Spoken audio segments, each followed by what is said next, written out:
Hi, I know I haven't been uploading, and that is for a myriad of mental health reasons, but just take it to say that I haven't been I've been getting on some new meds, and those haven't been great for having the motivation to film things. So I'm going to be getting back into the swing of things with a couple of makeup videos because, you know, it'll be something happy amongst the really depressing shit I'm going to be starting to upload after.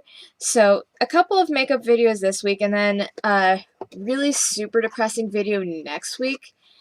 And this video is going to be a Makeup Empties video, which I think is a pretty nice positive thing. A Makeup Empties video is pretty much where you just go through all the makeup that you have used and completed, and whether you would purchase it again, your overall experience with it. And I find these to be pretty reliable videos because if you've used something the whole way, you either hate panned it or you really loved it, and whatever opinion you have on it, it's a pretty valid opinion because you've used it up. There's no way that you could really get more familiar with a product. So with that, I'm going to start. First, this isn't an empty, but this is an update on my project pan. I have hit a pretty large pan on my e.l.f. Poreless Putty Primer. Once this is finished, I'm not going to be repurchasing it, but what I will repurchase, but what I'll more replace these with, are these e.l.f. Poreless Face Primers. The big one is like $10. These are the small ones for $6. These are amazing. This is good. These are amazing. I've gone through 3 of these motherfuckers, and I will continue to go through them. Now, this is the Murad Hydrodynamic Ultimate Moisturizer. I hated this so much, I used this as, hand cream, pretty much, towards the end. It just wasn't good. It made my pores huge. It wasn't a good moisturizer. This is the e.l.f. Mineral Infused Primer. This is also really good for hiding pores, but this is also very, very silicone-y, so it's not for everybody. So, now for foundations. I have 5 foundations, which I will be kind of ordering in the order that I have, that of least favorite to favorite. Infallible Pro Glow Conceal or Foundation. I was put onto this from Raw Beauty Christie. This was one of the worst foundations this was actually the worst foundation that I've ever used.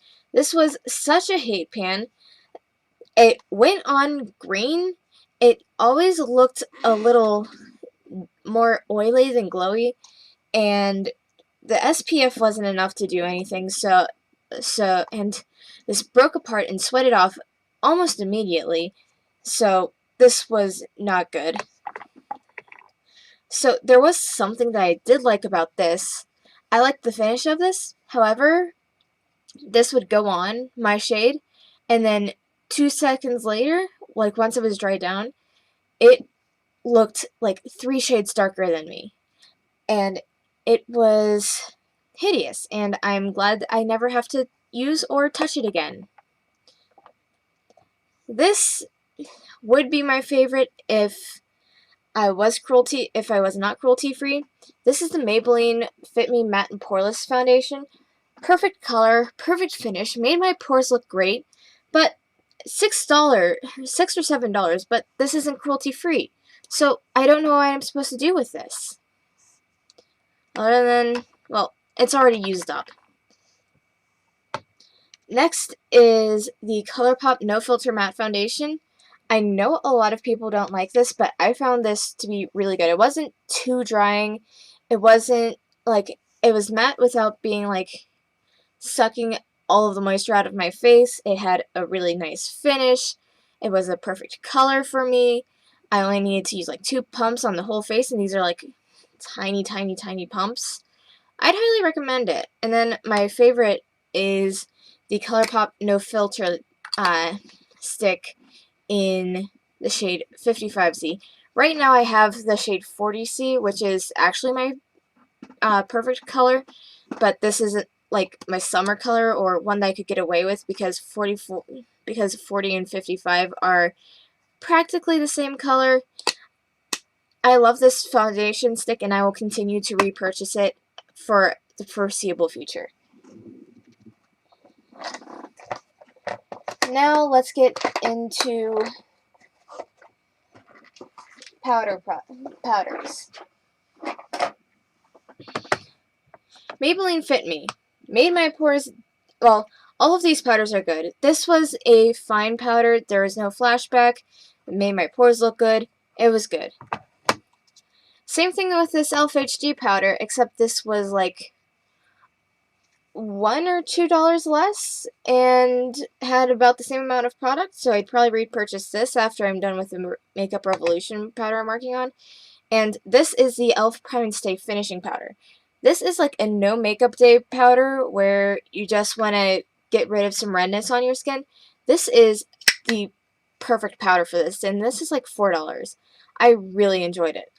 Now for the fun things.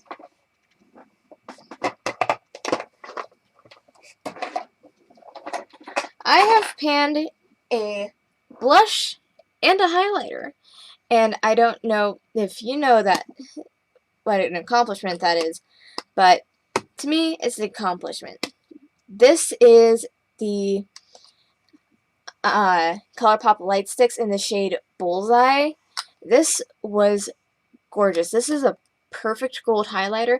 I'm not even a person who likes gold highlighters, and I still love this.